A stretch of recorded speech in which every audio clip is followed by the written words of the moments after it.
గతంలో మనం చూసాం, ఒక ముఖ్యమంత్రి పదవి కోసం మత కలహాలు రేపిన రోజులు చూసాం, మత కల్లోలాలు చూసాం, ఘోరమైన పరిస్థితులు చూసాం. నక్సలిజం కంట్రోల్ చేయాలని బాబు గారు నిర్ణయాలు తీసుకుంటే బాబు గారు ప్రాణాలకే, చంద్రబాబు నాయుడు గారి ప్రాణాలకే అలిపిరిలో ముప్పొచ్చిన విషయం ఆ భగవంతుడు కాపాడింది మనం అందరం చూసాం. తెలుగుదేశం అంటేనే శాంతియుత పరిపాలన అని చెప్పేసి మీ అందరికి నేను మనవి చేసుకుంటా. కానీ గతంలో జరిగిన దుర్మార్గాలు అవి చెప్పేదానికి టైం లేదు, షార్ట్ టైం ఉంది.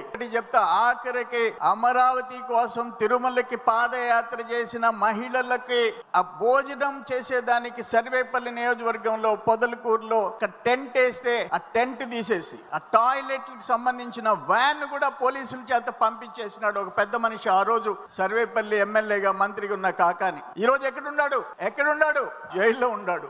అటువంటి పాపాలు చేసిన వ్యక్తులు ఈ రోజు అక్కడ ఉన్నారు. నేను ఒక్క మాట చెప్పా, ఆ వల్లభనేని వంశీ, కాకాని గోవర్ధన్ రెడ్డి కుటుంబాల గురించి మాట్లాడినప్పుడు ఆ జగన్మోహన్ రెడ్డి గన పార్టీలోంచి సస్పెండ్ చేసి ఉంటే, అటువంటి వ్యక్తులు ఇద్దరిని సస్పెండ్ చేసి ఉంటే కనీసం ఇంకొక 4-5 సీట్లు నీకు వచ్చుండే ఏమని చెప్పా. అయితే ఆయన జగన్మోహన్ రెడ్డి మాత్రం మొన్న వల్లభనేని వంశీ జైలుకు బేసి వచ్చి ఆయన అందంగా ఉంటాడు, చాలా అందంగా ఉంటాడని చెప్పేసి వచ్చాడు. మళ్ళీ సర్వేపల్లి ఎమ్మెల్యేని కూడా ఆయన అందం చూడడానికి నెల్లూరుకు వస్తాడేమో చూడాల్సిన అవసరం ఉంది.